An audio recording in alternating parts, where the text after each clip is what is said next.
All right, students, so this week we're actually going to learn about the physical and cognitive development during adolescence.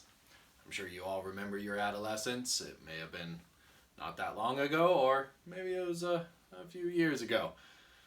But we all remember that it was probably a tough time, right? And one of the biggest physical changes that's occurring during this time, which is usually roughly like we think of it as 11 to 18. But one of the biggest physical changes occurring at this time is going to be puberty. Right, we're all going through puberty. We're all having these changes in our body. And what's really happening at the hormonal level is going to be that boys are, their testes, okay, are actually producing androgen, also called testosterone. Right? That's a common word for it. But the medical term is androgen. So their testes are producing androgen, which is leading to the physical changes in development that they're experiencing during puberty. Okay, and then as for girls, their ovaries are releasing estrogen, which is the hormone that is released for their puberty. Okay, so women are releasing estrogen from their ovaries, and men are releasing androgen from their testes. Okay. Also during puberty, we see some sex differences. So one is that we see is the timing of puberty. So for girls, the average is 10 years old to hit puberty. And then for the boys, it's about 12 and a half. This is why, like in middle school, we'll often see that girls are taller than the boys, because the girls have already hit this physical change. And then once the boys hit that physical change, then they become taller than the girls, which leads me to the second sex differences, which is proportions. For boys, their shoulders start to broaden and their legs become much longer, which, increases their height. And then for girls, their hips start to broaden. Okay? Now, yes, so their hips start to broaden. And then that leads to the last, which is muscle and fat makeup. All right, so for boys, there's a lot more muscle that's happening. They gain more athletic ability at this age due to their muscle makeup. For girls, there's actually more fat that's being added to the body. Okay, and then there's what's called the primary and secondary sex characteristics. So primary sex characteristics are specific to reproductive organs. All right, so primary sex characteristics for the guy is what's called sperm arc. All right, and that's when the boy's testicles will drop. And when they drop, they start actually producing sperm. So the prostate and the testicles, and it gets more complicated, but we're not worried about that. So sperm arc occurs where the boys now are producing sperm. For girls, part of their primary sex characteristics is menarche, right? So now girls are dropping eggs, okay, and they're having their menstrual cycle, okay, which is all about reproduction. So what I really want you to understand is puberty is all about reproduction, right? So I ask you this, why is it that females tend to have more fat build up during puberty? Well, because they need that extra layer of fat for when it's time to get pregnant, or when they get pregnant, then they can actually carry that child and carry that fetus and feed the fetus and all that other stuff. Okay, so they need that fat, and it's stored energy for when they are pregnant. Why do boys' shoulders broaden? Right? We don't really actually know entirely why. One reason could be that during a hunter-gatherer civilization, broader shoulders made it easier to carry things. It also made it easier to maintain the muscle mass on the body, and it made them look scarier to, say, predators. Okay? Secondary sex characteristics. So for boys and girls, the secondary sex characteristics are going to be like underarm hair, pubic hair, more hair growth, basically, For boys, there's more facial hair growth occurring. The Adam's apple gets thicker. The voice, right, starts to get deeper. For girls, their voice actually starts to get higher. And let's see. And there are other secondary sex characteristics like chest hair for boys. So there are these changes that are occurring. Breasts for women, that's considered a secondary sex characteristic. And what's the purpose of having breasts, like for the female? Well, it's to feed, right? It's to feed their young. Interesting thing is, I remember reading somewhere that humans are the only mammals where the female species always has breasts. I find that very interesting. All other mammals, they develop enlarged breasts when they are pregnant and after they give birth. But humans, the female species, always has breasts. And then they do enlarge when the female is pregnant, but they're always there. So I thought that was quite fascinating. Okay, why that is?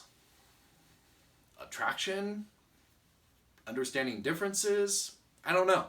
Okay, we really don't understand why that exists. All right, so that's puberty. So that's a big physical change that is occurring. Okay. And unfortunately, hormones are to blame for everything. If any of you watch the cartoon on Netflix called Big Mouth, it's very funny. And it's all about puberty, and it's all about being adolescent and how it's such a weird, awkward time, physically and socially. And it's just, it's a weird time for us to go through, okay? Because there's a lot happening in our bodies. That's also affecting our brains. So brain development. So there are three main things that are occurring during adolescence in the brain. So synaptic pruning continues, right? So whatever is not being used gets taken out, and whatever is being used gets strengthened, okay? Myelination, which is the strengthening of the neural connections in the brain. So again, whatever they're using, they're strengthening in their brain. And whatever they're not using, synaptic pruning gets rid of. It goes away. It's clearing space for more things, okay? Or for the potential of more things. And then NT here means neurotransmitters, which is what's the chemical that's in our brain that, makes us feel good when we eat sugar, or when we go on a run and we work out and then we have an endorphin high, right? Those endorphins, serotonin, dopamine, right? These are all some common neurotransmitters. And what happens during adolescence is that the adolescent in their brain actually becomes more sensitive to certain neurotransmitters, such as dopamine, which is the reward neurotransmitter. And if you think about it, if an adolescent is more sensitive to dopamine, that means when they do things that produces dopamine, it feels really good to them. And it increases the likelihood of them doing it again, right? All right, let's go into some other things that are changing. So sleep habits. If you remember, when you're in adolescence, you probably stayed up later. You may still do that now, right? But that sleep habit starts to develop during adolescence. Stay up later, sleep in, okay?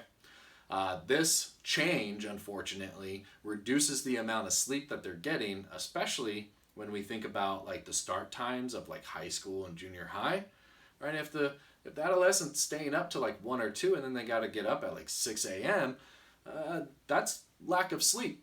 And if you think of lack of sleep, what happens? Well, the brain starts to slow down, right? The individual is not processing information as quickly, okay?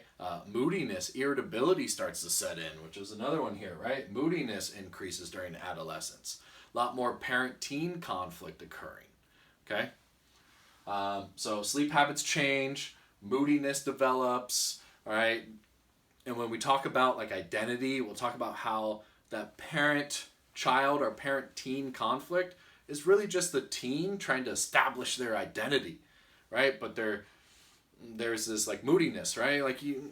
You've seen it on TV where the adolescent's Mom, you just don't understand me. You just don't get it, So that's that moodiness. And when they're around their friends, it's usually pretty good. They don't have a high level of, irritability. But when they are with like parents or adults, like it changes. It becomes a little more moody. Unfortunately, that's just natural. It's just part of our development right now. And then also nutrition changes. A trend that we see a lot in adolescence is skipping breakfast. So a lot of teens skip breakfast and they actually go for like higher fat, higher sugar, like food, right? So a lot of fast food, a lot of sweets. They also often, again, skip breakfast, and so they don't eat until like the afternoon. And some people actually continue that trend, even as they reach adulthood. Okay, but if you think about it, if you're not eating in the morning and you have a lack of sleep, okay, and you're already experiencing just moodiness as it is, it makes things tougher. It makes things harder for that adolescent. All right, let's also talk about an increase of health issues that are occurring. All right, so one is eating disorders. All right, so there's anorexia nervosa and then bulimia. Okay, if you look at the PowerPoint, you'll see both of these and the details of them. Okay, anorexia nervosa is when the individual is restricting calorie intake, or they're expending way more calories than they actually take in, right? So that can actually look two ways. But generally it is restricting calorie intake. Okay, so this individual may eat maybe 500 calories in a day. Well, that's not good, right? They're trying to maintain a certain weight, but they're putting their body in harm's way by doing such a thing. And it is very dangerous, okay? And then bulimia nervosa is when the individual does what we call binge and purge. So the individual is eating calories for the day, but then they're purging that food, whether it's through forcing themselves to throw it up, or another way is also like expending way more than what they're taking in. So if they go to the gym for like 4 hours and they burn off like, 3,000 calories, but they only ate like 1,400 calories that day, that's another form of binge and purge in order to maintain like a certain weight. This is also very problematic, and bulimia nervosa is harder to catch because the individual is eating, but then they are purging later. And something of note about eating disorders is that the risk factors of developing an eating disorder are that you live in a Western culture, like United States, you are female, and you are adolescents. Okay? Those are the three risk factors of developing an eating disorder. In fact, when we go to like third world countries, we don't see eating disorders in third world countries. And a lot of people question, like, why is that? How come we don't see that? Well, it could be societal expectations. It could be the food that's available to them. It could be the fact that there's not a lot of like media coverage or media, exposure that's occurring in these countries, the way that we see things. You walk by a magazine rack and it's like just gorgeous, beautiful, airbrushed people. And if that's the expectation, well, then it gets in people's heads sometimes, okay? Another increase of health issues is sexually transmitted diseases, okay? STDs. We can also refer to them as sexually transmitted infections, so STIs. The highest STDs in a population, so the population with the most STDs, is adolescents. In fact, it's roughly between the age of 14 and 24, 25 years of age.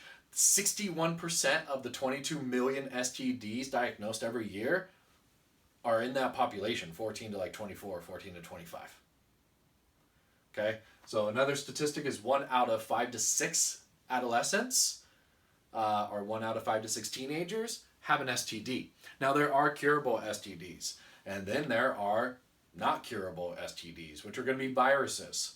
Okay, so you have bacterial STDs such as chlamydia, and then you have viruses such as HIV. Okay, there is no cure for HIV.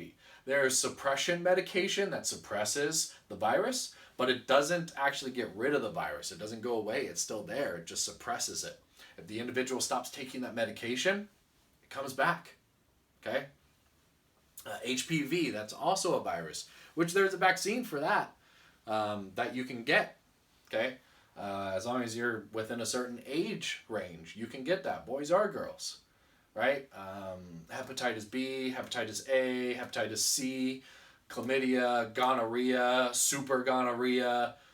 Super gonorrhea is antibacterial, like it's antibiotic resistant gonorrhea. All right, it takes a long time to actually get rid of it. Syphilis is making a comeback right now. We're actually seeing some increases in LA of syphilis. And I'll be honest with you, California,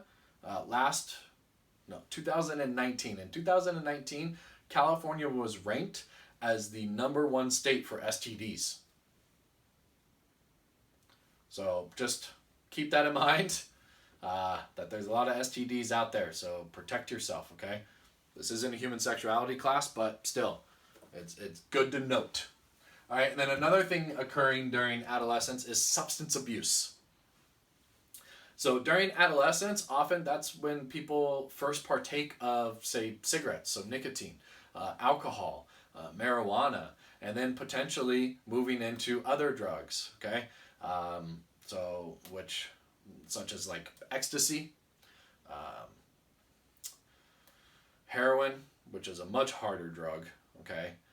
Speed, all right? But the three drugs or substances that most teenagers engage in are going to be nicotine, so smoking, alcohol, and marijuana, okay? This can be very problematic to the development of brain and body to actually engage in these things during a time that there's a lot of development occurring, right? There's puberty and there's a lot of cognitive development occurring as well. But because of these neurotransmitters being sensitive, it increases the likelihood of using, and then it increases the likelihood of using again. Also with sex, right? Being sexually active is also something that occurs during adolescence. And so because of the dopamine sensitivity, which is what sex brings us, then there's a higher likelihood of engaging in risky behaviors such as unprotected sex or such as drug use. Okay? Now, let's move into some cognitive development. So Jean Piaget's, this stage is called the formal operation stage. This is a stage when the individual starts to understand more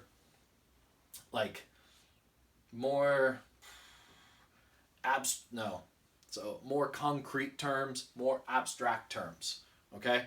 So this is a stage when the individual starts to develop more abstract terms, more reasoning and understanding of the world around them besides their own little world, okay? They look beyond themselves.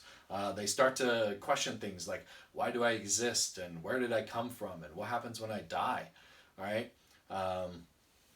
Generally 5-year-olds don't really do that. 8-year-olds don't really do that. But a 12-year-old would probably start to think like, how come we're here? What's going on, right? What is love? What is death? What is life? What is birth, right? Where do we come from? What's happening, right? So there's a lot more abstract thinking. Also, we have what's called the hypothetical deductive reasoning. This is using like scientific reasoning. That's what this is. Okay, it's laying out, hypothesis and testing the hypothesis and trying to figure things out, trying to understand what's happening outside of themselves, which is the propositional thought. That is the idea of thinking about like problems on a more like global or larger basis than just my own personal problems. Okay, so it's developing this thought of outside ourselves. Now, we do still tend to be egotistical, okay? So we do still tend to have like an egocentric view. And in the PowerPoint and in the book, they talk about things like the imaginary audience, all right? Which is this idea that everyone around me is my audience and I'm the center of everything and I'm the center of their world, right? Or the personal fable, meaning everyone's like kind of playing out my own life. Like they're playing out the story of my life and they don't have anything else going on except that. Okay, so we are still very egocentric in this way, but we do develop what's called the propositional thought, where when we're faced with a problem, like let's say if we're faced with an issue such as like gun control. Okay? Then we can think beyond ourselves and actually think about it as like a global or a national or about everyone else and how it affects other people. Okay? And then we're able to actually use those like real world ideas to help solve the problem versus just using how we see things. All right, and then information processing model.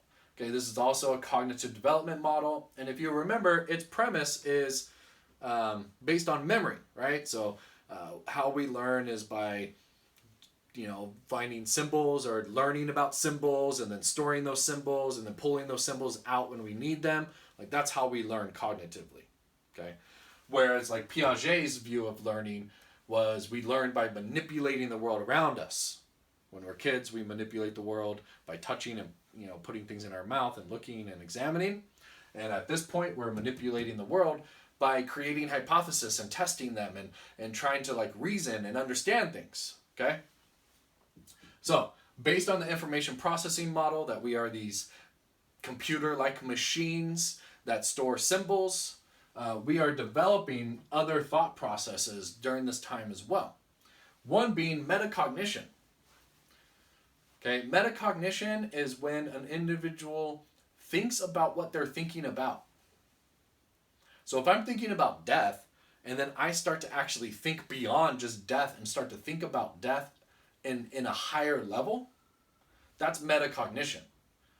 Okay, so I'm thinking about what I'm thinking about.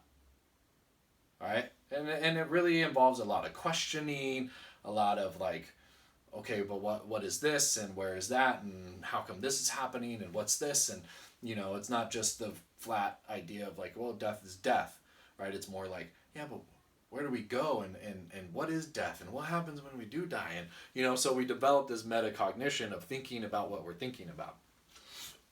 Also, we develop what's called scientific reasoning. Referring back to Piaget's formal operation stage, scientific reasoning is that we test it, we play it out, we test it, and then we take our results and we go, okay, so we tested this, and here are our results. So here's the theory, here's the test, here's the results. This is what I came up with. That's scientific reasoning. Also, when we talk about our memory and our processing speed in our brain, right, it gets faster as we're getting older, We start to think about things in a lot quicker way.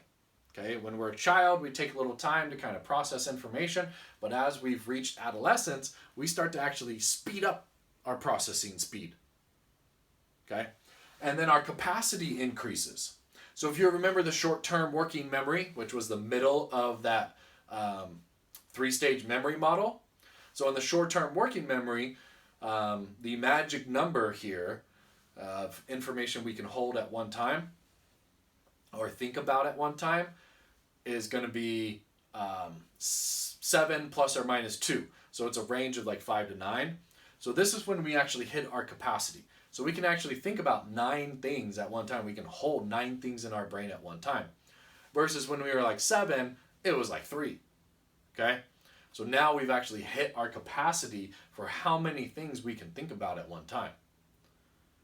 Now, interestingly enough, even though we have a lot of like cognitive changes that are really good at this time, we don't actually hit our full cognitive ability until about 35 years of age.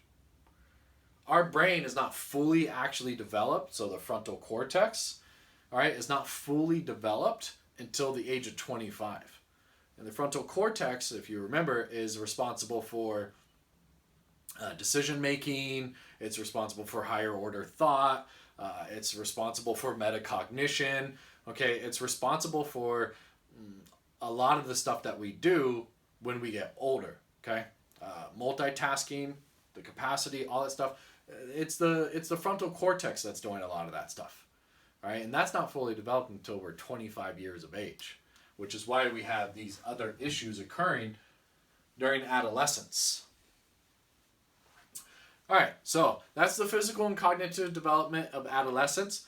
Please make sure that you're still reading the textbook and reviewing the PowerPoints. Also, read the summary that I wrote about this chapter as well. It can be very helpful. All right. And as always, I'm available through Canvas messaging, email. You can also call and leave a message, but Canvas messaging is actually the best way to get a hold of me, and I'll give you the quickest response through that. All right. Well, have a great week, and reach out to me if you need to.